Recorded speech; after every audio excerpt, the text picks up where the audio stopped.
Ah bon. La dernière fois, j'entendais rien. Mais alors, Alors, tu vas pas m'embêter avec ça maintenant. on t'entend, râle pas.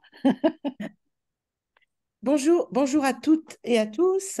Donc aujourd'hui, nous sommes réunis en fait pour une journée qui va aussi servir un peu de promotion au livre que Irène, Georges et Bernard qui va paraître en fait en début d'année 2024, hein, sur la sémantique du nom propre, hein.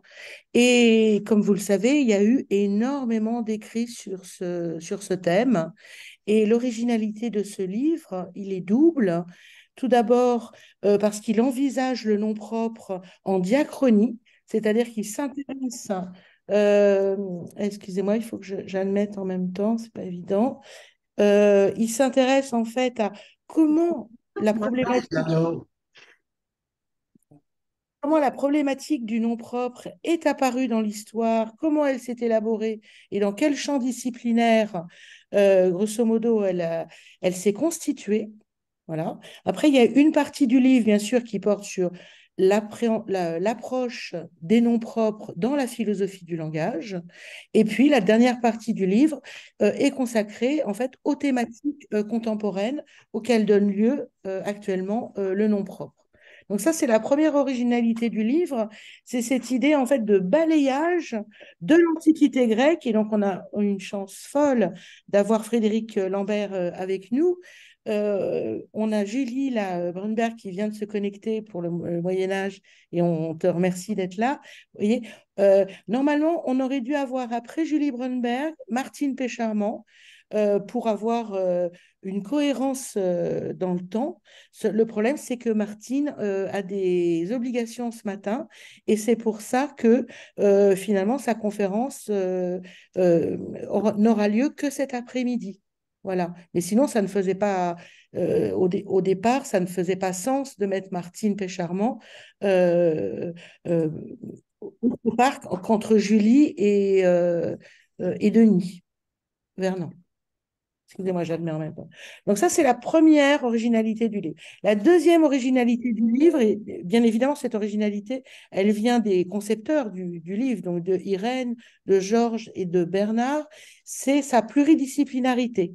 Parce que pour la période contemporaine, ils ont essayé vraiment de montrer et de donner la parole à des spécialistes qui ne sont pas que des linguistes ou des philosophes. Donc, dans ce livre, on a des historiens des approches linguistiques, mais aussi des philosophes. On a bien évidemment des linguistes, on a des philosophes de la philosophie du langage pur, on a un sociologue, un ethnologue, un psycholinguiste, on a aussi de la place pour de l'informatique, vous voyez. Et donc, en fait, ce que le livre aussi essaye de montrer, c'est que ce n'est pas du tout une petite problématique réduite à l'intérêt des purs linguistes, mais que c'est une question qui se pose dans différentes disciplines et qui s'est toujours posée aussi dans le temps long. Voilà. Donc, j'arrive à la fin de mon temps de parole. Euh, donc, ce matin, on est plutôt dans ce que j'appelais moi la diachronie, c'est-à-dire qu'on va entendre Frédéric Lambert et Julie Brumberg. Après, on aura une courte pause et on va faire un saut dans le temps avec Denis Vernant et, euh, et avec encore plus un saut dans le temps avec Damien Nouvelle. Voilà. Après, on aura une pause déjeuner.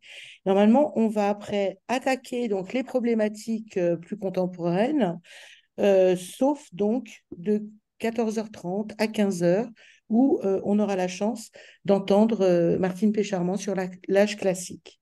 Voilà. Donc, je vais donner la parole à Frédéric Lambert.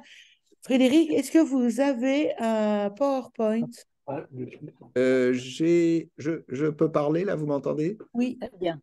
Bon, j'ai en fait un PDF, tout simplement, qui va me servir de canevas pour parler. Voilà, Est-ce essentiellement. est-ce que vous souhaitez nous le projeter ou vous le Ben oui, mettez pour vous et vous parlez? Oui, oui, tout à d'accord. fait. Alors, Voilà, à ce donc, moment-là, votre PDF, vous devez l'ouvrir sur votre écran. Ah, ça marchait, hein, cette fois-ci. voilà, c'est fait, c'est fait. Et après, en bas, vous avez partagé l'écran. Vous voyez la flèche verte? Voilà. Vous cliquez dessus et après, vous cliquez sur le nom du document que vous avez ouvert. Ah, alors ça va être plus difficile. Bon. Sinon, Frédéric, tu l'envoies par mail à Béa si tu n'y arrives pas. Oui, oui. Alors, ça marche pas très bien. J'ai jamais fait ça, c'est pour ça que je suis un peu novice. Non, c'est pas grave. Ça met un petit laps de temps entre le moment où il lance et le moment où ça apparaît. Parce que là, mon document est affiché. Oui. Non. Quand je fais partager l'écran, on me propose desktop 1. Euh, Alors, normalement, on doit vous proposer aussi d'autres choses, hein. Non? Dans oui, votre document. tableau blanc, iPhone, iPad. Moi aussi, j'ai la même. Aperçu. Ah oui, aperçu, peut-être. C'est le bureau, en fait, hein. Oui. Mhm. Et si vous cliquez, Béatrice, j'en profite, vous m'entendez là pour oui, tester mon truc? Oui, oui, parfait. Oui, bon. vous- Ben moi, j'ai ça, j'ai cliqué, moi aussi, j'ai ça. j'ai ça, et mon document, il est là, mais il est Voilà. ouvert. Voilà. Normalement, vous avez effectivement desktop, mais vous avez aussi votre document ouvert. Vous Oui, avez tout ça. mon document est ouvert, mais j'arrive pas. Il faut Alors, je cliquer vois, dessus. il y a aperçu, mais il est unknown. Donc, c'est peut-être ça, en fait. Parce Essayez que moi, de cliquer dessus. alors, autorisez Zoom à Si, partager votre écran. Voilà, c'est bon. Oui. Alors, je si vous mets me permettez d'intervenir, système. il suffit de cliquer sur Desktop parce que si le document est ouvert sur le Oui, bureau, donc le desktop, oui, il apparaîtra en partage. Il ne faut pas partager le document, mais partager l'écran. d'accord. OK. Donc, je fais partager. Là, on me met ouvrir préférence système. Je suis désolé, c'est toujours comme ça. Euh, et là, je ne vois rien se produire. Alors, j'ai une idée. Qu'est-ce que je vais faire? Ah oui, ça ne peut pas marcher autrement. Euh, Essayez de me l'envoyer par, oui, je vais par, essayer. Oui. par le courrier électronique. Ben oui, je ne vois pas trop d'autres solutions parce que c'est complètement bloqué ce système. Je vois pas comment- Et je sais que ça m'est arrivé moi aussi d'avoir ce genre de problème où j'arrivais pas à ouvrir. Bon, alors je vais Béatrice, essayer. moi aussi, je t'ai envoyé mon PowerPoint au cas où tout à l'heure il y a un problème, hein. D'accord, super. Mais bon, je pense que ça devrait aller. Donc, ça veut dire que c'est toi qui appuies sur. Une petite question technique. Est-ce que vous avez autorisé le partage d'écran de la part des autres participants? Attends, je Parce regarde. que pour qu'on puisse partager notre Eh écran, il oui, faut qu'on soit co-organisateur. Non, pas nécessairement, mais il Non. faut D'accord, pouvoir autoriser le partage d'écran. d'accord. Il n'est pas nécessaire d'être D'accord. co-organisateur. Écoute, je sais pas.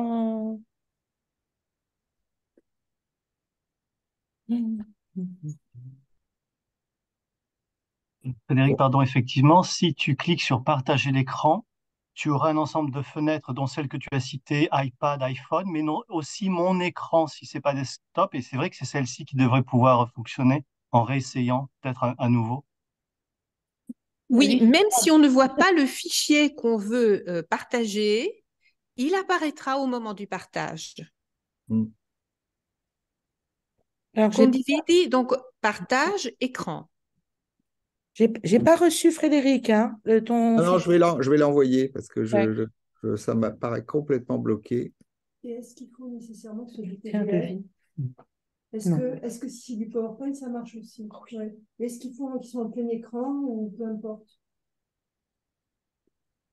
Non, mais je comprends. Ça veut dire qu'ils ont reçu.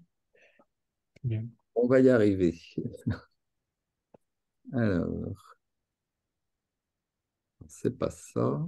Si vous êtes déstressé. Voilà, ça y est. Il y a un café, excusez-moi. Oui, c'est bon. Voilà, je l'ai envoyé. Ça y est, je l'ai, Frédéric. Très bien. Alors, attends, je vais télécharger. Voilà. Bah, normalement, puisqu'il est sur mon bureau, hein, ça devrait marcher. Je ne vais pas l'ouvrir le mien pour pas avoir hein. Je pourrais te Donc, l'ouvrir. Est-ce que vous le voyez? voilà, très bien, parfait. Alors, à ce moment-là, Frédéric, vous me ferez un petit geste de la main pour que je tourne, enfin, que je Ah puisse oui, il gérer faut faire votre... avancer le truc, oui, c'est Oui, ça. faites-moi quelque chose. Oui, oui. Donc, Pensez. on va laisser la parole à Frédéric. Je vous demande de couper vos micros pour la bonne... Désactiver le son. Voilà, vous pouvez aussi enlever vos caméras, hein.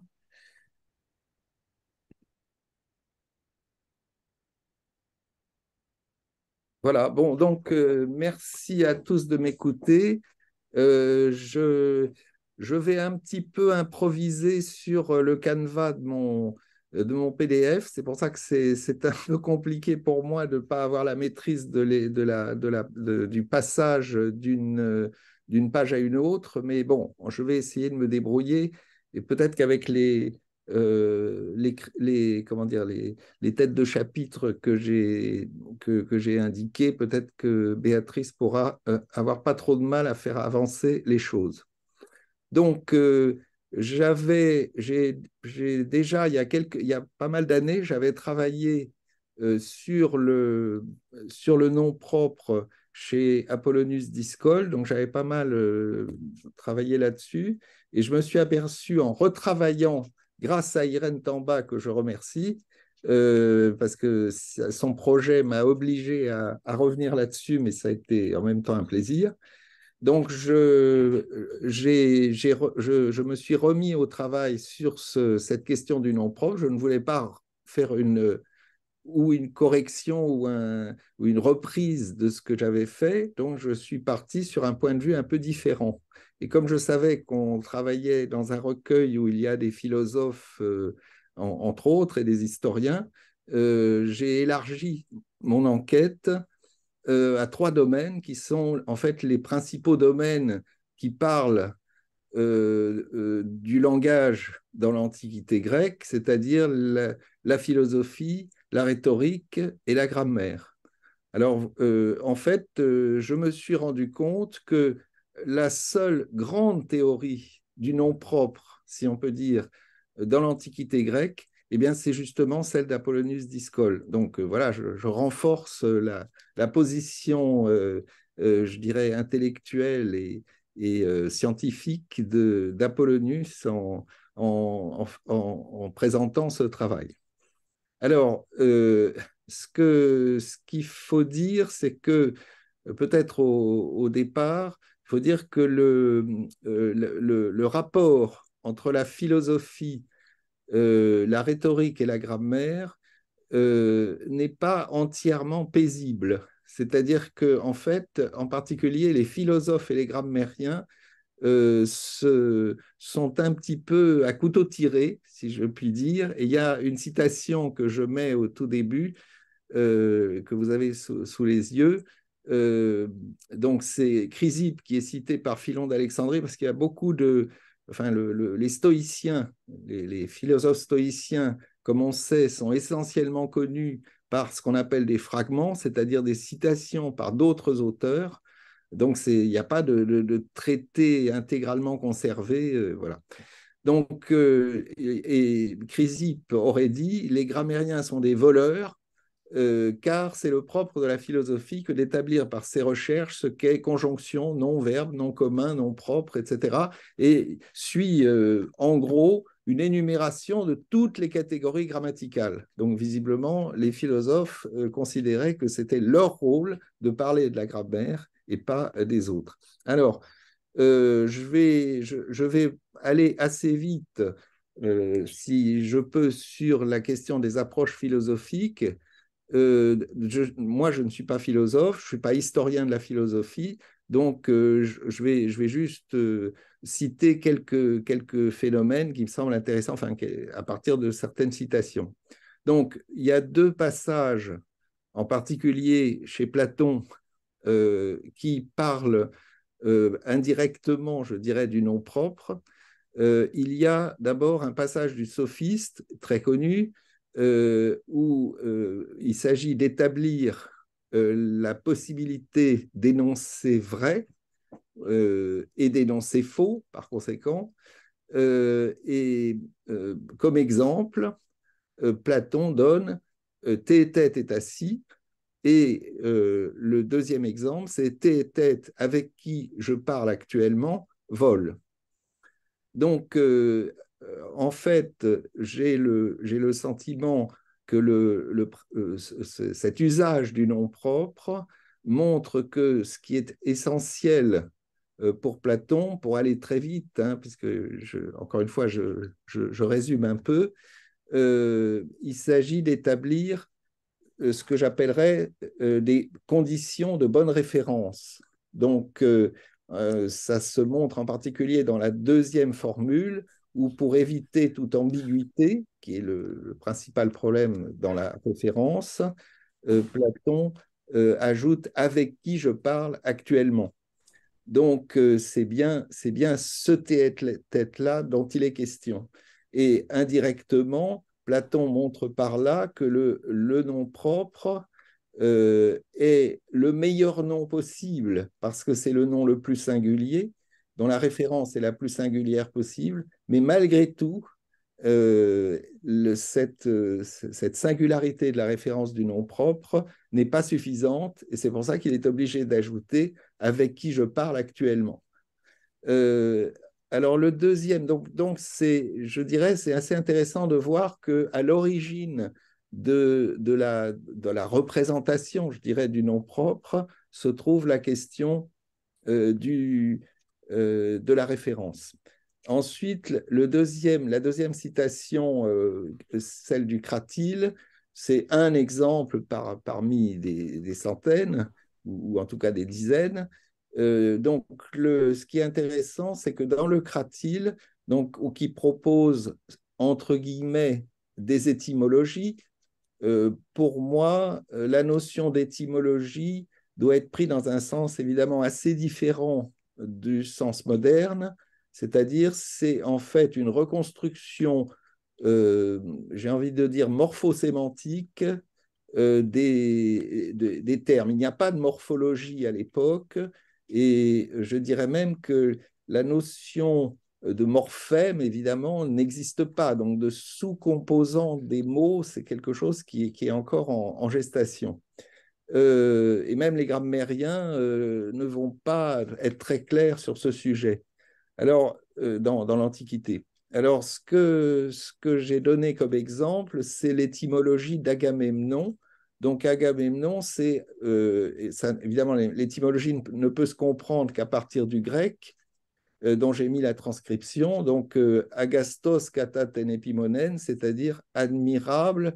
Kata, c'est en ce qui concerne, en l'occurrence, la ténacité. Donc, ce que je trouve intéressant, c'est cette espèce de passage, de réinterprétation du nom propre à partir de mots de noms communs, en fait. Hein. Donc, en l'occurrence, agastos et pimonène sont des noms communs, enfin, seraient interprétés par les Grecs comme des noms communs, par les grammairiens grecs comme des noms communs. Donc, on a une relecture du nom propre à partir des noms communs. Voilà, donc alors cette étymologie est évidemment censée représenter une version, comment dire, qui est du côté de la motivation par rapport à l'étymologie, c'est-à-dire que le nom propre n'est, avec ce système-là, jamais complètement immotivé. Voilà. Alors après, il ne faut pas sous-estimer le travail phonétique qui est proposé, c'est-à-dire qu'en fait, Platon sait très bien que agastos kata ten epimonen, c'est pas Agamemnon, mais il n'empêche il peut proposer une théorie qui explique pourquoi, et il doit proposer une théorie qui explique pourquoi certains phonèmes se sont amuis dans la forme finale Agamemnon. Alors, je passe à Aristote maintenant.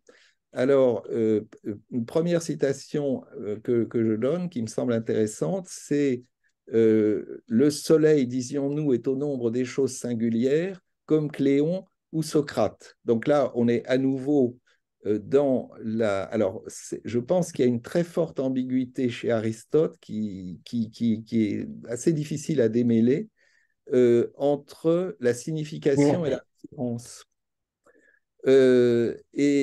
Là, on voit bien que la singularité du soleil est une singularité du côté du référent, alors que pour Cléon et Socrate, on est dans quelque chose qui est beaucoup plus implicite, c'est-à-dire quand je dis Cléon, je veux dire le Cléon, puisque c'est un nom propre partagé par plusieurs personnes, c'est le Cléon que tout le monde connaît, auquel on pense en premier. Le Socrate, c'est la même chose, c'est ce Socrate-là, mais il y en a eu plein des petits Socrates dans l'Antiquité. Donc, la référence me semble jouer un rôle donc important dans ce... Voilà. Et par ailleurs, Aristote revient ailleurs sur justement cette différence entre le soleil et Cléon ou Socrate. Alors, une deuxième citation qui est tirée du traité sur l'interprétation dit la chose suivante.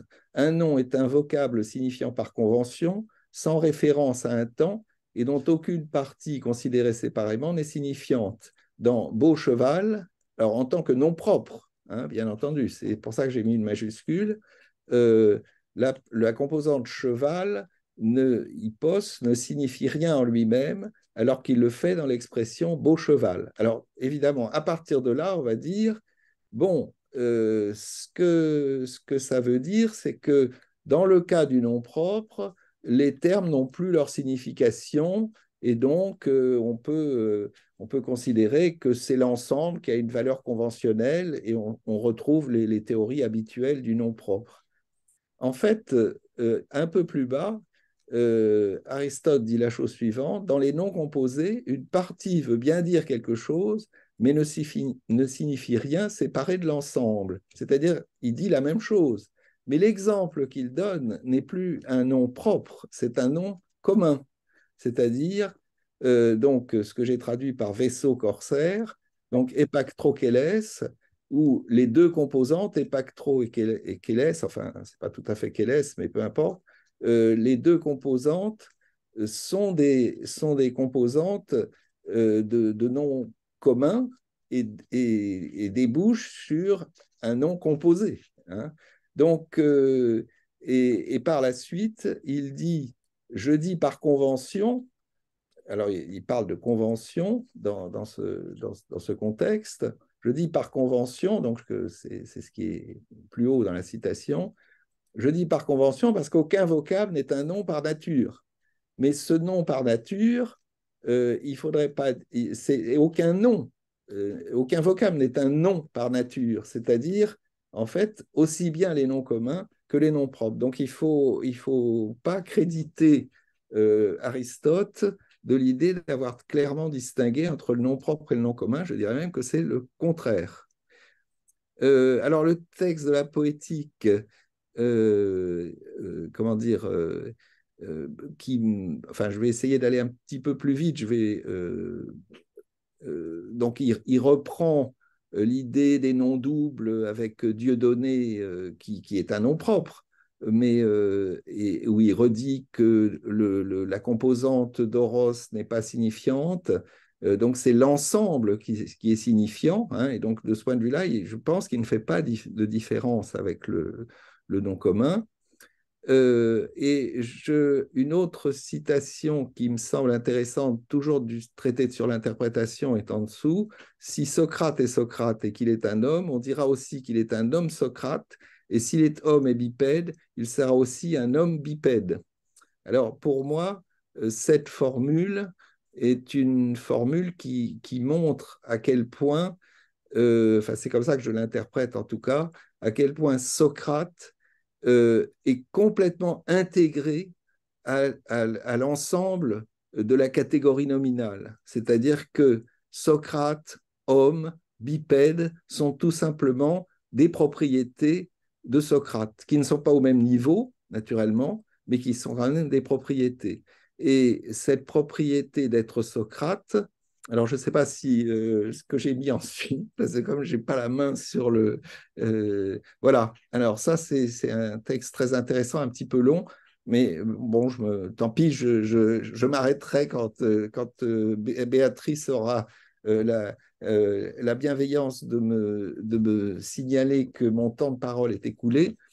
Donc voici, c'est pourquoi ni la blancheur ni la noirceur d'un être humain ne font une différence, et il n'y a pas, selon l'espèce, de différence entre un être humain blanc et un être humain noir. Alors par rapport au racisme supposé des Grecs, je trouve que c'est intéressant, pas même si on donne à chacun un seul nom. En effet, l'être humain est pris comme matière, hulé, et la matière ne fait pas de différence, car les êtres humains ne sont pas non plus les espèces de l'être humain pour cette raison-là. Pourtant, les chairs et les os qui forment tel ou tel sont différents. Mais si le composé est différent, il n'est pas différent par l'espèce parce qu'il n'y a pas de contrariété dans le concept. Alors, c'est comme ça que je traduis logos, qui est souvent traduit par forme. Être humain est le dernier indivisible. Kalias est le concept avec la matière. Et celui qui est blanc est donc un être humain parce que Kalias est blanc. L'être humain est donc blanc par coïncidence. Et donc, c'est assez intéressant de voir que ici, le nom propre se trouve relié à une référence qui est sa substance première, comme dirait Aristote, c'est-à-dire en fait un être absolument singulier, effectivement, dont comment dire, il n'a pas comme propriété d'avoir le nom Kalias. Le nom Kalias, c'est à la fois un nom, bien sûr, c'est une de ses propriétés, mais c'est aussi tout un ensemble de propriétés qui lui sont complètement singulières et qui le distinguent des autres êtres humains. Hein. Donc, je pense que là, le nom propre se trouve, voilà, pas seulement. Bon, on va passer à autre chose. Non, Béatrice, tu peux avancer. Voilà, donc, alors chez Aristote et chez Platon, il y a des manifestations plus ou moins sous-jacentes d'une conception du nom propre, mais il n'y a pas de théorie du nom propre. Hein, ce n'est pas théorisé, c'est ça qui me semble important. Alors au contraire, chez les stoïciens, alors les stoïciens, on les connaît en bonne partie par Diogène Laërce, hein, beaucoup plus tardif, et voici ce qu'il dit sur l'exposé d'un supposé stoïcien qui est, excusez-moi, qui est Dioclès de Magnésie et qui est l'exposé le plus complet de la doctrine stoïcienne. Donc voici ce qu'il dit. Dans un énoncé, on peut trouver 5 parties, selon Diogène, dans le traité sur la forme vocale, et selon Chrysippe, le nom, onoma, l'appellatif, proségoria, etc. L'appellatif est, selon Diogène, une partie d'énoncé qui signifie une qualité commune, donc koiné poiotes, comme homme, cheval. Le nom est une partie d'énoncé qui désigne une qualité particulière, idia poiotes, comme Diogène, Socrate. Et alors là, j'ai plusieurs remarques à faire sur cette citation. La première, c'est que le nom onoma, c'est le terme le plus général qui peut d'ailleurs aller jusqu'à désigner un mot, et c'est le terme le plus général qui sert à désigner le nom propre, en fait, et exclusivement le nom propre. Donc là, les stoïciens vont carrément séparer, en faisant 2 parties du discours séparées, le nom propre et le nom commun.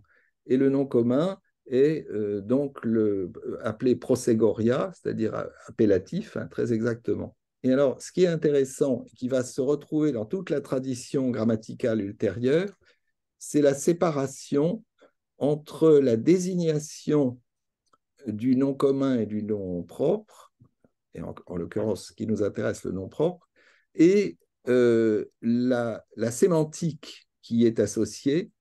Et sur le plan sémantique, le terme clé, c'est le terme de poiotès, c'est-à-dire de qualité. Alors, la qualité du nom commun, c'est d'être commune, c'est-à-dire partagée par d'autres êtres. Et la qualité du nom propre, c'est le fait justement d'être plus ou moins singulière. Voilà.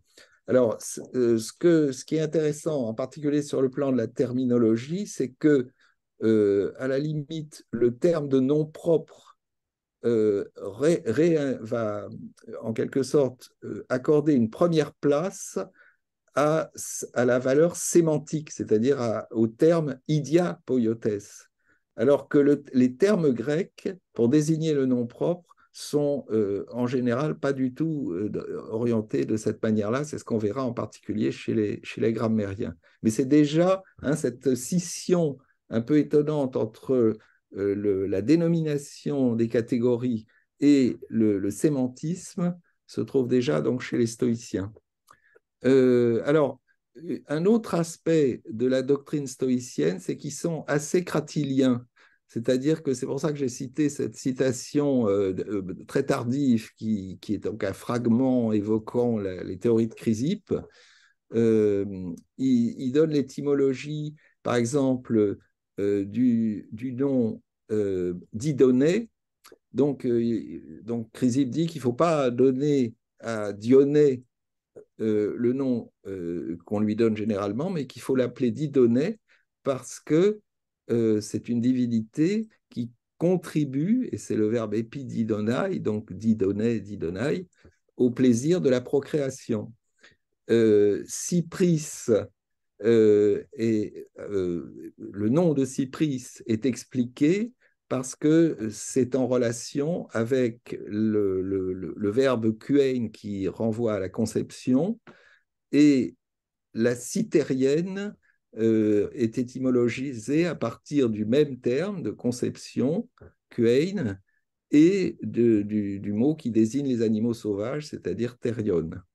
Voilà, c'est évidemment complètement faux, mais c'est pas grave, ça montre que le nom propre est donc signifiant d'une certaine manière à partir même de ses composantes.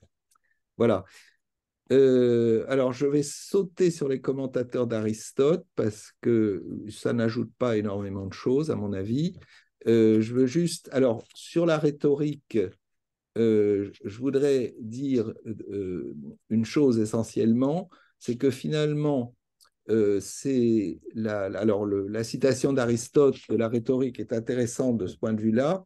Il dit les mots, donc onomata, ce coup-ci, c'est les noms, c'est pas les noms, c'est les mots. Les mots sont des imitations et la voix, ce qu'il y a en nous de plus apte à imiter. Donc on est dans l'optique de la rhétorique, on est dans une optique que j'appellerais également cratilienne. Donc, en fait, la seule différence, c'est que comme le point de vue de la rhétorique n'est pas le même que celui de la philosophie, il ne s'agit pas de se donner les moyens de construire des énoncés corrects, mais il s'agit de convaincre, d'avoir une parole efficace.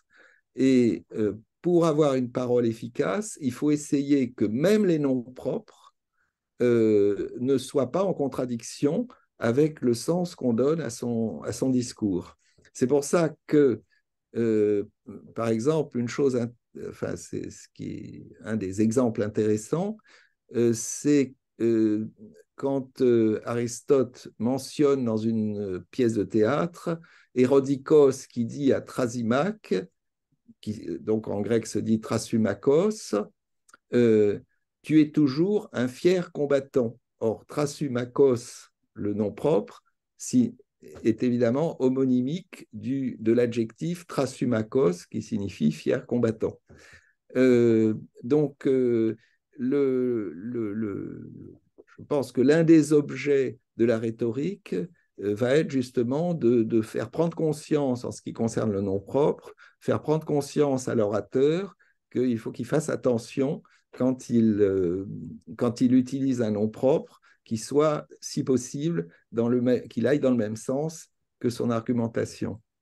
Alors, ça veut dire que la rhétorique, à nouveau, la tradition rhétorique, et là je vais très vite, hein, la rhétorique ne va pas, disons, beaucoup au-delà de ces questions étymologisantes au sens, voilà, au sens habituel.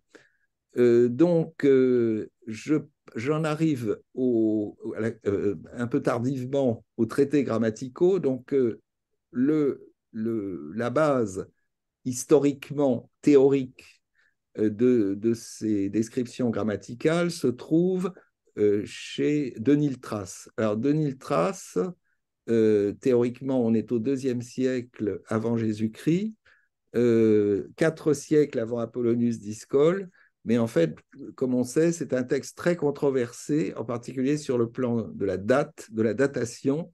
Donc, il y a des combats assez acharnés entre historiens de la linguistique, mais moi, je me rangerais plutôt du côté de ceux qui considèrent qu'une bonne partie du traité est plutôt tardif, hein, c'est-à-dire bien après même Apollonius d'Iscole. C'est plutôt une synthèse des manuels grammaticaux de l'Antiquité, même s'il y a des composantes qui remontent certainement à l'origine, mais ça a été enrichi, si on peut dire, d'autres choses.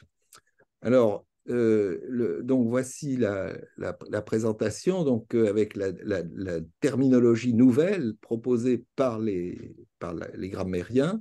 Donc, ils appellent le nom propre onoma kurion, et ce qui correspond. Alors, ce terme de kurion est un terme qui, en fait, en gros, signifie proprement dit, le nom proprement dit. Donc, on retrouve cette espèce de préséance du nom propre qui, pour nous, semble tout à fait exotique. Et le terme, ce terme est une création des grammairiens, et il s'oppose, mais il va finalement dans la même ligne que l'idée stoïcienne que onoma, le nom, et qualifie le nom propre, et d'autre part, le nom commun, qui lui est appelé prosegorikon onoma, donc le nom appellatif, où on retrouve le terme stoïcien, là aussi, et en ce qui concerne le signifié, la qualité commune est représentée par koinos et la qualité particulière par idios. Hein, donc on Frédéric, retrouve... Oui, excusez-moi, il vous reste même plus 1 minute. Vous pourriez juste conclure. oui, Et tout je à pense fait. qu'on discutera votre partie. Je suis vraiment Oui. désolée de vous Non, couper. non, non, mais c'est de Mais ma à faute. la Hein, pause, on pourra. c'est compliqué Oui, oui, oui. pour Non, mais c'est tous passionnant. Moi, ça me fend le cœur de Non, vous non, non, non, accueillir. ne vous inquiétez pas. Alors, simplement, je vais résumer ce que j'avais à dire sur Apollonius d'Iscole. Alors, Apollonius d'Iscole, en fait, la théorie d'Apollonius d'Iscole repose en bonne partie sur la question de la référence.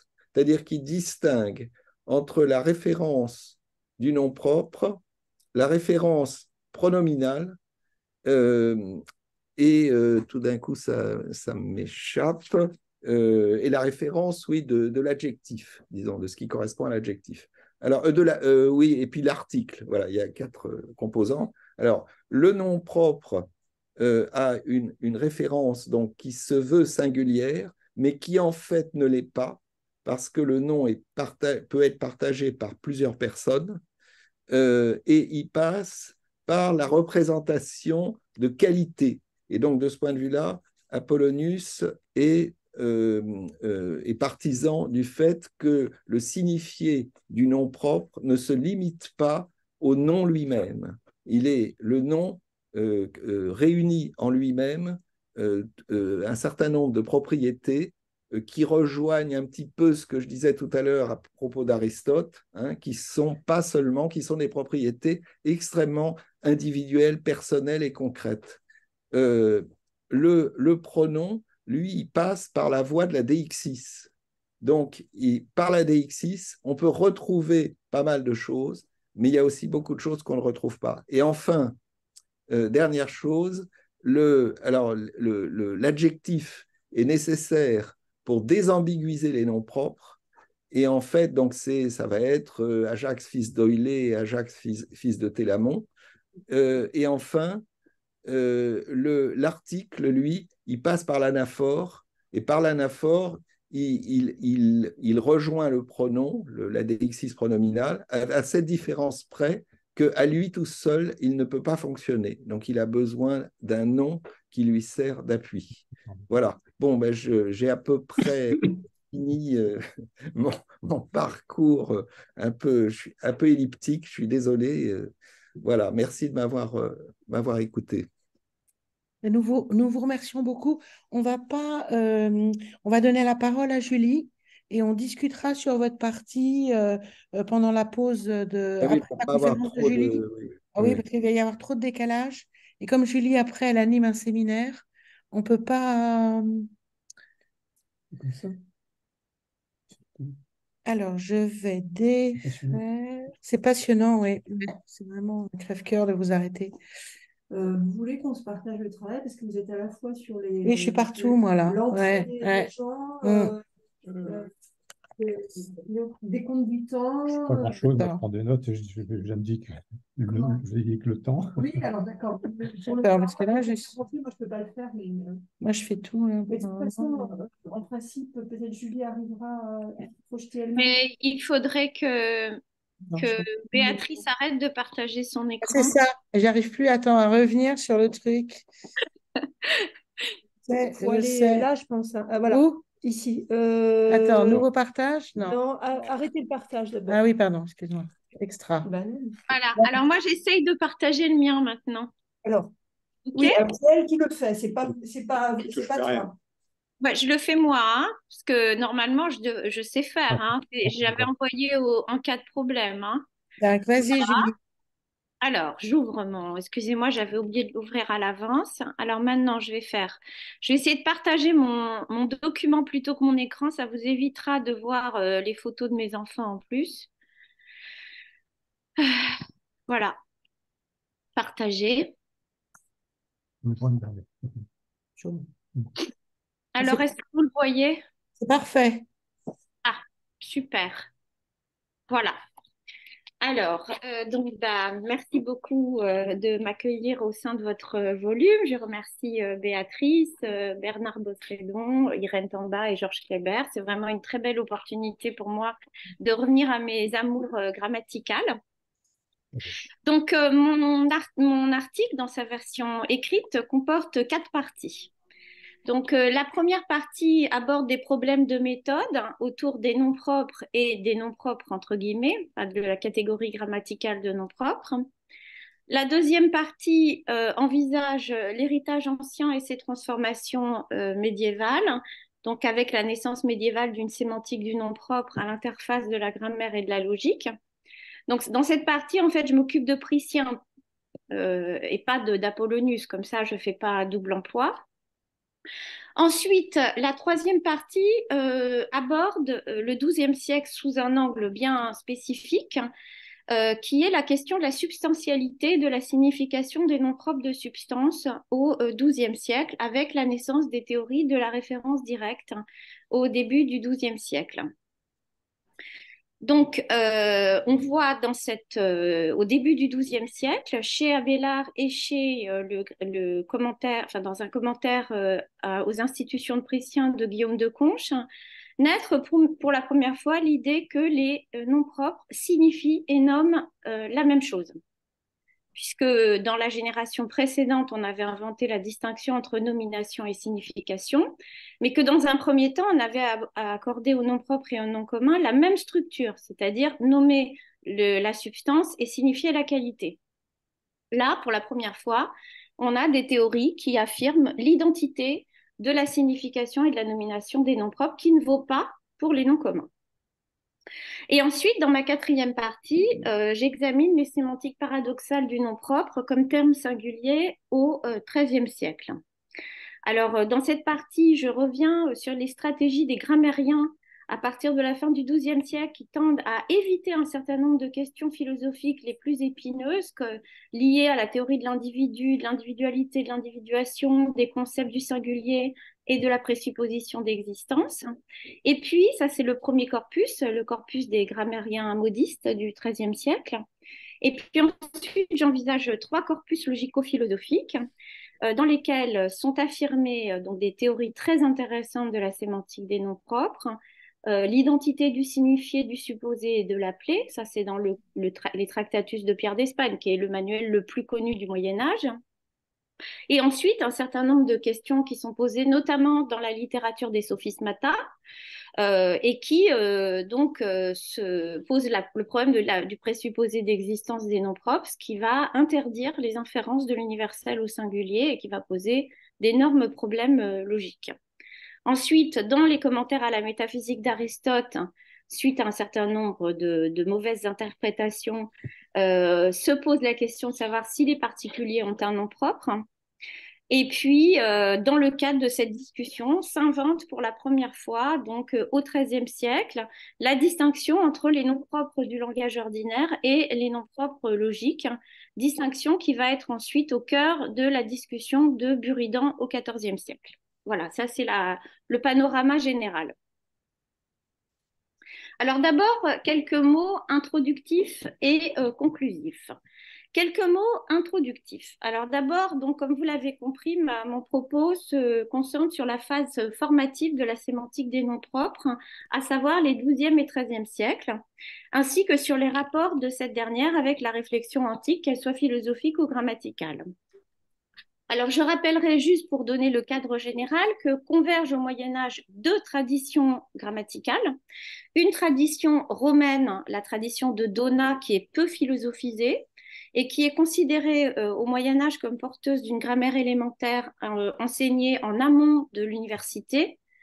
Et la tradition de Donat, d'inspiration grecque, ce qui n'empêche pas la tradition de Priscien, d'inspiration grecque, ce qui n'empêche pas Priscien de se référer à de nombreuses reprises, bien sûr, à l'autorité de Donat.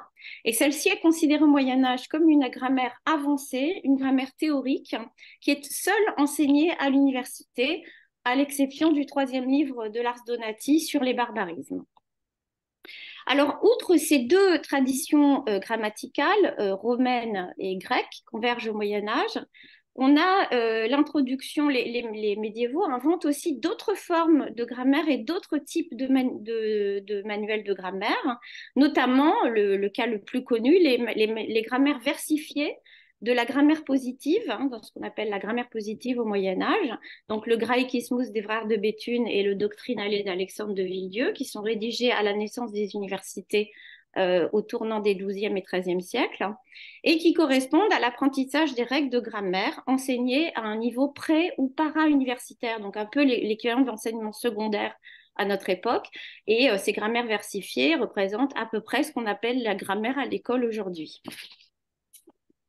J'ai privilégié dans mon étude la grammaire dans la tradition de Priscien, évidemment pour des raisons évidentes puisqu'elle est éminemment philosophisée. Je rappelle juste pour se repérer que les livres 1 à 16 des institutions de Priscien s'appellent Priscien majeur au Moyen-Âge et que les livres 17 et 18 s'appellent Priscien mineur et qu'ils constituent évidemment une adaptation de la syntaxe d'Apollonius d'Iscole. Donc, le texte de Priscien est porteur d'une grammaire théorique très philosophique avec les ferments les plus riches pour la construction d'un dialogue original entre logique et philosophie, dans lequel va se construire la question des noms propres comme problème philosophique. Alors, je précise que je privilégie uniquement le cas des noms propres d'individus substantiels, en négligeant le cas des noms propres de qualité, de fleuves, de pays, etc. Et que je ne parlerai pas non plus, faute de temps, des différentes espèces de noms propres dans la grammaire latine, praenomène, nomen, cognomen, agnomen. Alors, on l'a déjà vu avec l'exposé précédent, l'histoire de l'Antiquité permet d'observer l'existence d'interactions extrêmement importantes entre grammaire et philosophie.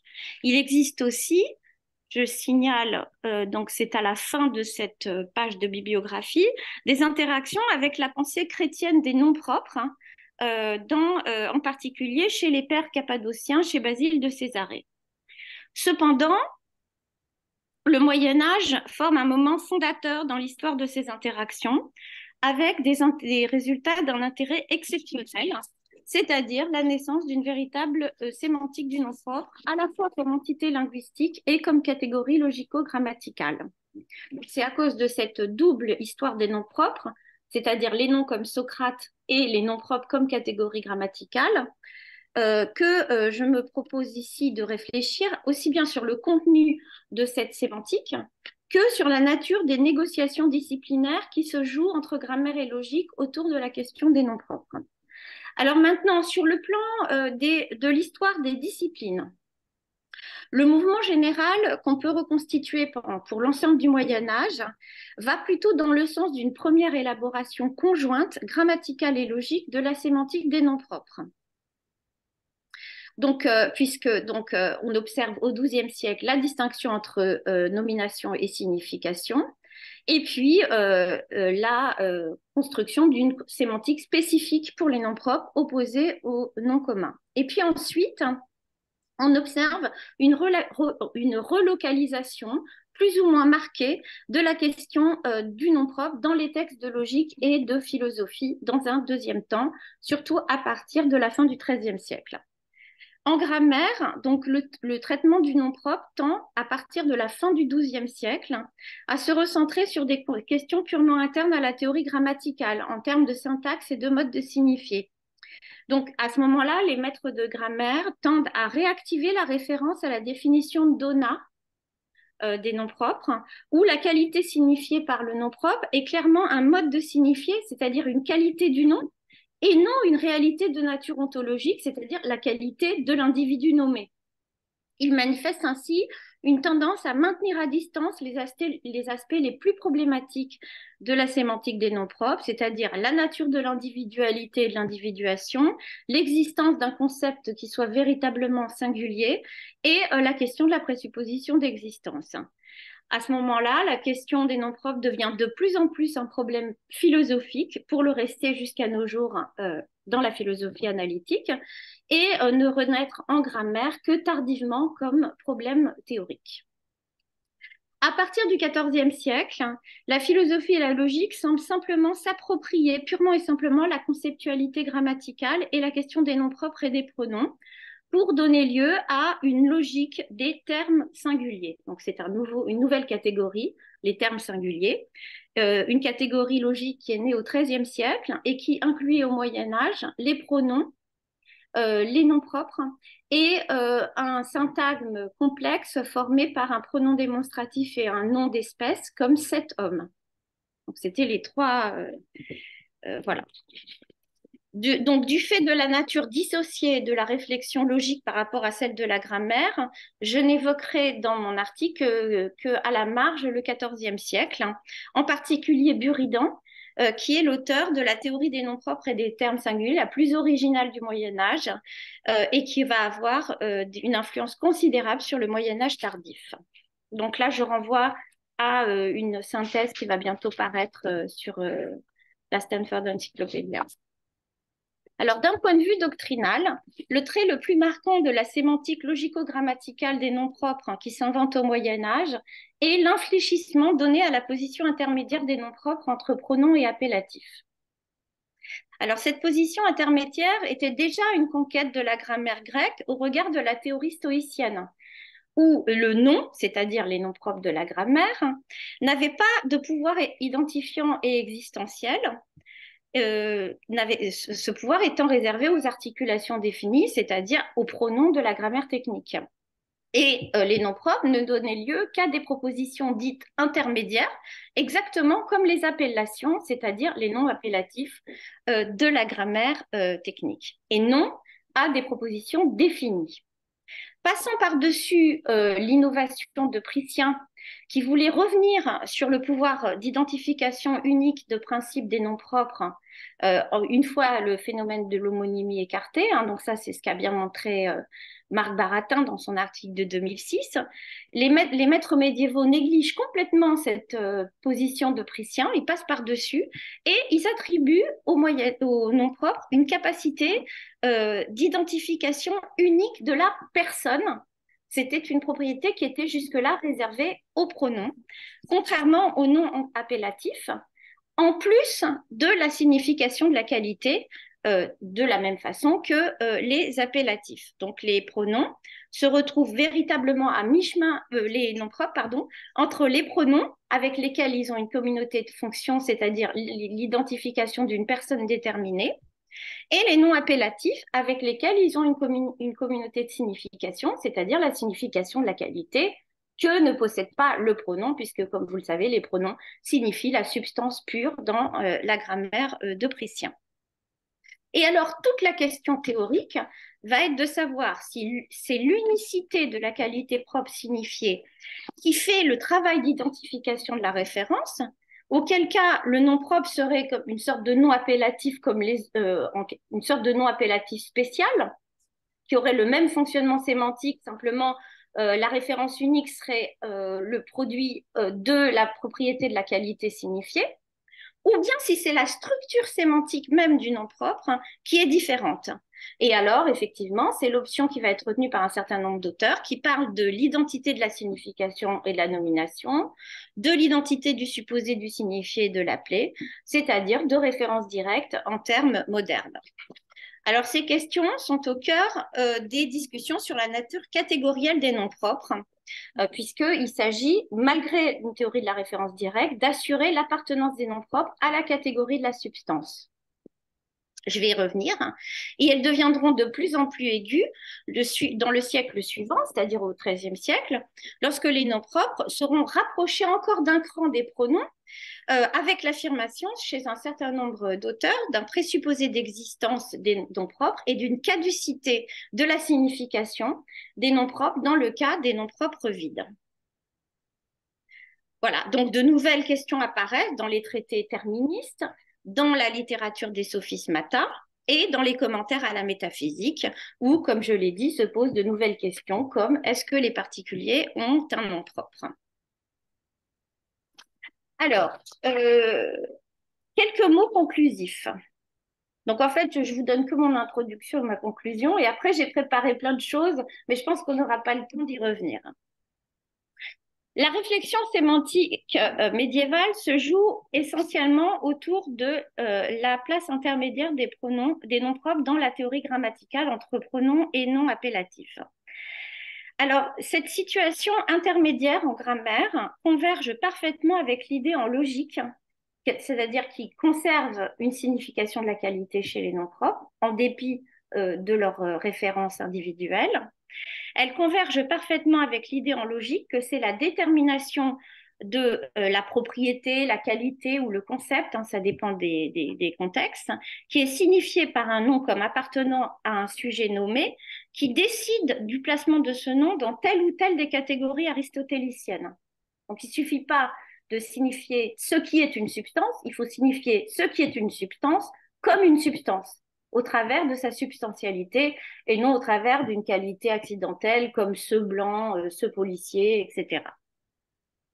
Donc, il doit s'agir d'une qualité substantielle pour que des noms comme Socrate appartiennent à la catégorie aristotélicienne de la substance ou à la catégorie grammaticale des noms de substance et non des noms de qualité, quantité, etc.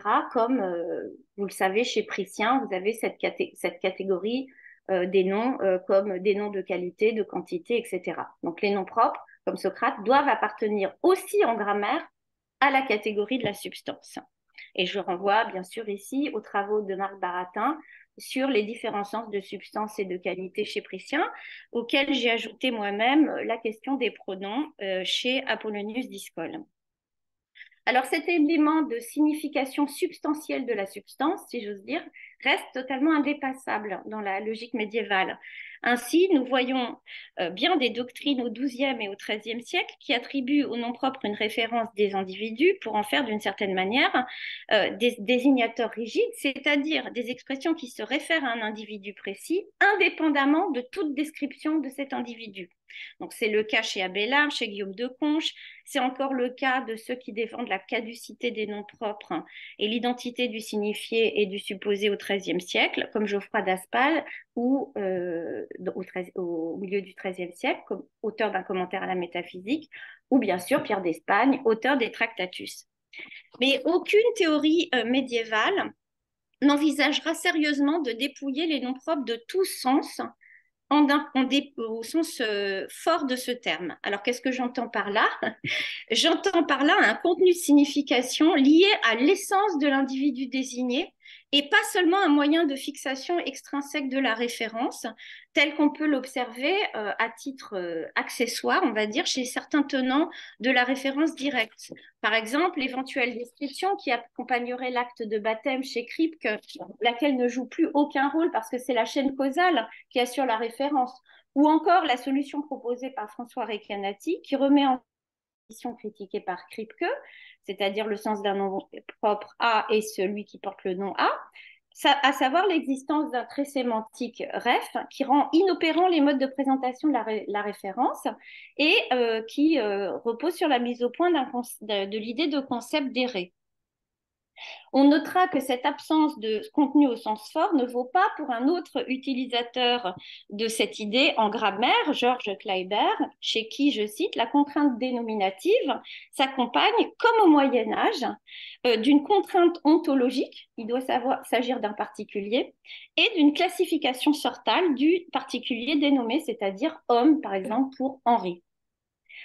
Donc, comme on l'observe très clairement chez Abélard et à un moindre degré chez Guillaume de Conches, l'idée d'une description identificatrice extrinsèque peut très bien trouver sa place dans une sémantique de la référence directe, mais ça sera seulement à titre accessoire, c'est-à-dire indépendamment de la fixation de la référence et indépendamment de la sémantique des noms propres.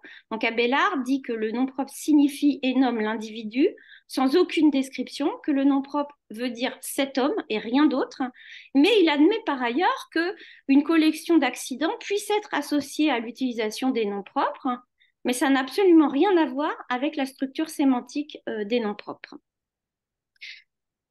Des dispositifs du même style existent chez d'autres auteurs, et notamment chez Buridan. À l'époque de Buridan, la question de l'identification de la référence a complètement changé de paradigme en s'appuyant sur la question de la nature véritablement singulière et non connotative du concept signifié ou subordonnant, comme chez Guillaume d'Occam, pour les termes vocaux singuliers. Cette nouvelle évolution pose des problèmes différents pour la sémantique des noms propres ainsi que pour celle des pronoms qui sont les nouveaux termes vedettes de la sémantique des termes singuliers.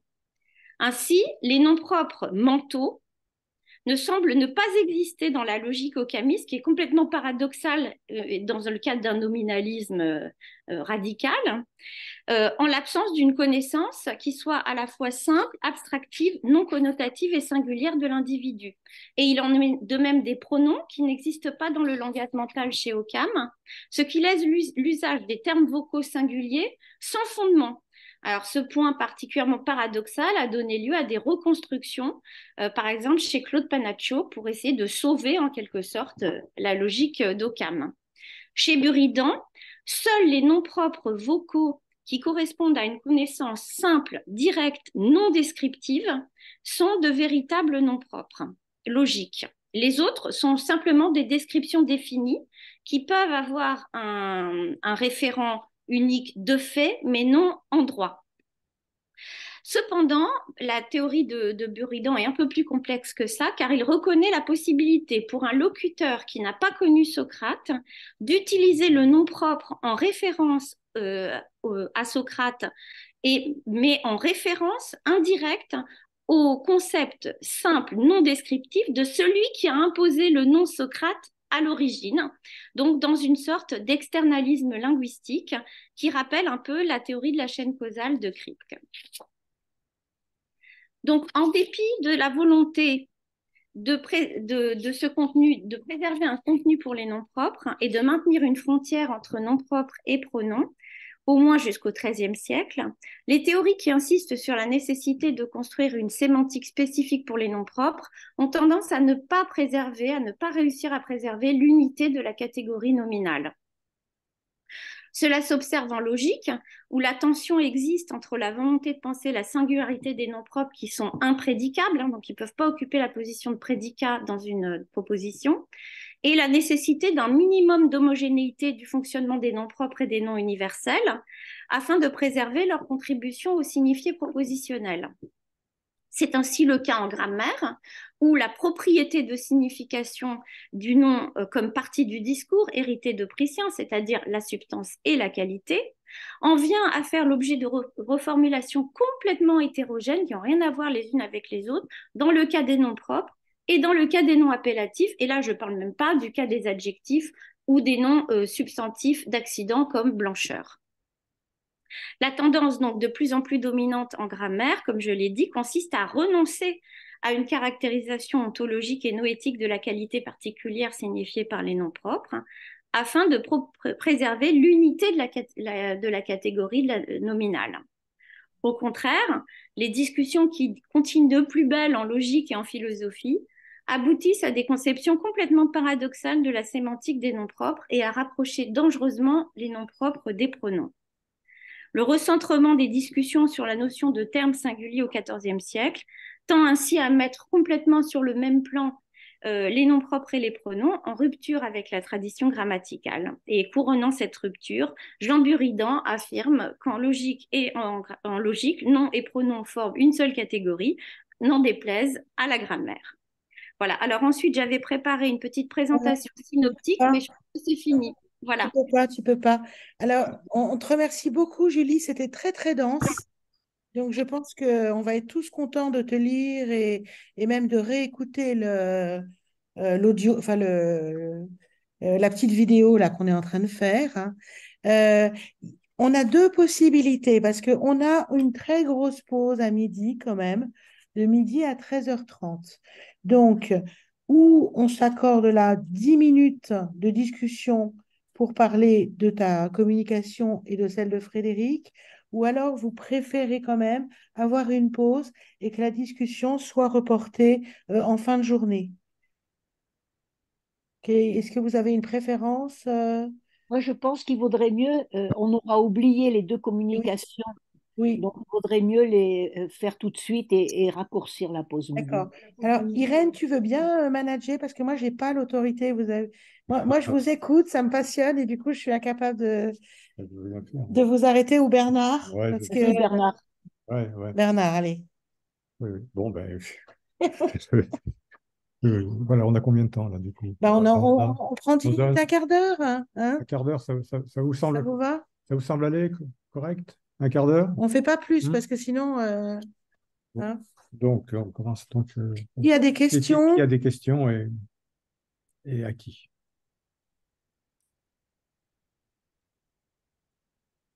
Mettez vos micros, hein, parce qu'on ne vous voit pas tous. Du coup, si vous levez simplement la main, on ne vous voit pas. On peut lever la main Oui. électroniquement, là. Oui, mais tu vois, moi, je ne les ai pas tous. Ou alors, Mais Julie, il faudrait que tu désactives Oui. ton PowerPoint et là, on verrait tout le monde. Non, si les mains, elles se font pas quand même, mais bon, j'en suis pas sûre. Oui. Moi non plus. Même si Ouais. elles peuvent, mais Qu'est-ce bon, qu'il je suis faut pas sûre du tout. Voilà, c'est bon. Voilà. Ah, Voilà. il y a Natacha Romanova. Ah bon? Ah bon, je ne vois pas. Ah non, pardon, c'est ma série. Alors, Voilà. on est sur plusieurs écrans, en fait, parce qu'on est quand même très nombreux. Alors, moi, je vous propose, ceux qui ont des questions, ben, prenez la parole, hein, parce que on n'arrive pas à tous vous voir. Est-ce qu'il y a une question? Non? Non, non, non. C'est quand même très... Moi j'ai une question. Donc à Julie, Donc, merci beaucoup hein, de cet exposé qui, évidemment, est une richesse extraordinaire. Alors, simplement, j'avais un point qui m'a interpellé, c'est justement dans le rapport entre nom propre et pronom. Donc, en fait, j'ai pas eu le temps de tout exposer, mais Apollonius Discol construit une véritable complémentarité entre le nom propre et le pronom. Et de ce point de vue-là, par rapport à la position de Buridan que vous avez signalé, enfin que tu as signalé, si je peux me permettre le tutoiement, l'avantage du tutoiement, c'est qu'il est plus proche du nom propre que le vouvoiement. Il n'y a pas d'ambiguïté de référence. Alors, oui, au fond, la position de Buridan, tu as dit, n'en déplaise à la grammaire, la logique va réunir. Or, je pense que chez Apollonius, en tout cas, le nom propre, le pronom et l'article, hein, évidemment, sont en fait réunis dans une catégorie unique. Et moi, je pense que ça fait partie, alors sur le plan grammatical, je pense que ça fait partie de l'élaboration qui mettra des siècles à réapparaître de ce qu'on appelle le groupe nominal. Sans oublier que pour Apollonius Discol, le pronom mérite mal son nom si antonymia, c'est-à-dire pronom, est considéré comme l'équivalent de l'ensemble de la catégorie nominale. En fait, pour Apollonius, le pronom, c'est ce qui remplace le nom propre. Oui. Voilà. Alors donc effectivement, les noms propres et les pronoms sont complémentaires chez Apollonius sur la base de propriétés de signification différentes, puisque ils permettent d'identifier un référent, le premier par la qualité propre et le second par la déexis pronominale. Et c'est exactement la raison pour laquelle il y a chez Apollonius l'idée que le nom propre signifie un seul. Et c'est pour ça que le pronom ne peut se substituer qu'au nom propre. Alors au Moyen Âge, au Moyen Âge, on systématise dans la théorie grammaticale tout ce qui était enfermant chez Apollonius et chez Priscien, enfin chez Apollonius indirectement via Priscien. Donc, on a trois éléments, la cause d'invention, la propriété de signification et la fonction. Donc, ce dont vous venez de parler chez Apollonius, ça s'appelle au Moyen Âge la communauté de fonction entre le nom propre et le pronom.